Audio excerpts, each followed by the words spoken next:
Ils ont discrètement retiré le cuivre de nos maisons, de nos canalisations et même de nos téléphones. Et ce n'est pas pour faire des économies, c'est pour éteindre votre système immunitaire et vos vibrations. Voici le secret qu'ils ne veulent pas que vous sachiez. Avant, nos tuyaux étaient en cuivre. Le cuivre, c'est vivant.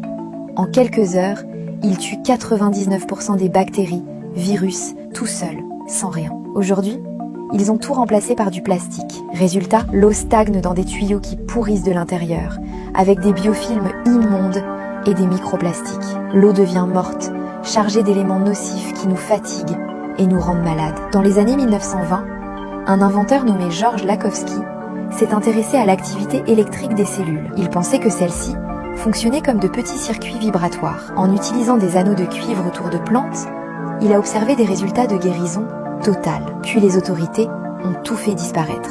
Aujourd'hui encore, certaines personnes disent ressentir des effets positifs en portant du cuivre, comme une amélioration du confort ou du bien-être. Et enfin, le remplacement des anciens câbles en cuivre par la fibre optique. Ces câbles formaient un immense réseau conducteur sous nos pieds. Certains expliquent que ce maillage aidait à dissiper naturellement les champs électromagnétiques autour de nous. En le retirant, on modifie cet équilibre. Avec le déploiement des nouvelles technologies, beaucoup se posent des questions sur la protection naturelle qu'on avait avant. En résumé, le cuivre n'est pas qu'un simple métal.